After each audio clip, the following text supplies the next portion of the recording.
सिंहस्थ कुंभमेळा संदर्भात नवीन वाद। कुंभमेळा फक्त हिंदूंचाच, नितेश राणेंचं वादग्रस्त वक्तव्य। मतदार यादीतील घोळाबद्दल विचारणा। काय आहे नेमकं प्रकरण जाणून घेऊया सविस्तर। नमस्कार, मी साक्षी अनासने, न्यूज 24 महाराष्ट्र लाईव्ह मध्ये आपलं स्वागत। आगामी नाशिक त्र्यंबकेश्वर सिंहस्थ कुंभमेळा 2027 मध्ये होणार आहे, जो 31 ऑक्टोबर 2026 पासून सुरू होऊन 24 जुलै 2028 पर्यंत चालेल। याच पार्श्वभूमीवर नाशिक जिल्ह्यासह संपूर्ण राज्यात अनेक घटना किंवा वादग्रस्त वक्तव्य मोठ्या प्रमाणात दिसून येत आहे। महाराष्ट्रभर शासन स्तरावर पाहणी, योजना, विकास कामे आणि विविध बैठका या दरम्यान घेतल्या जात आहे। गुरुवारी नितेश राणे हे नाशिक दौऱ्यावर होते। यावेळी त्यांनी सिंहस्थ कुंभमेळा नियोजन बैठकीचे आयोजन करण्यात आले होते आणि याच दरम्यान संवाद साधताना नितेश राणे यांनी एक असं वक्तव्य केलं ज्याने आता नवीन वाद होण्याचे चिन्ह दिसून येत आहे।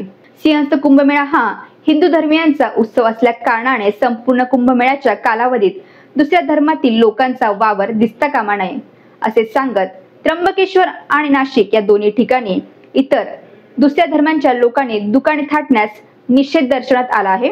हिंदू धर्मातील नागरिक इतर धर्मस्थळांच्या भोवती दुकाने लावतात का, असा एक सवाल त्यांनी केला।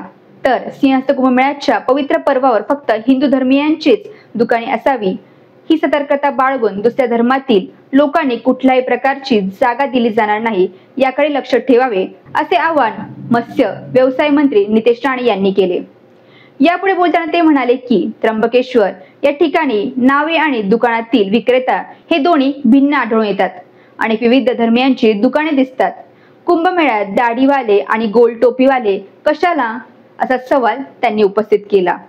तसेच कथित बोगस मतदार घोटाळ्या प्रकरणी बोलत असताना लोकसभेच्या वेळेस विजय प्राप्त केल्यामुळे विरोधी पक्षाने हा प्रश्न उपस्थित केला नसल्याचे सांगत विधानसभेच्या वेळी हिंदू धर्मियांच्या लोकांनी भरघोस मतदान केले असल्याने विरोधकांना त्यांचा पराभव पचत नसल्याचा खोचक टीका त्यांनी केली। या संपूर्ण प्रकरणानंतर आता प्रश्न असा की नितेश राणे यांच्या वक्तव्याने नवा राजकीय आणि धार्मिक वाद रंगणार का?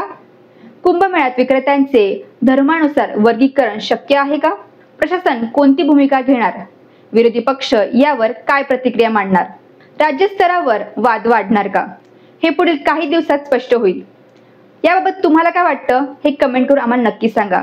अशाच प्रकारच्या अपडेटसाठी आजच चॅनलला लाईक करा, शेअर करा आणि सबस्क्राईब करा।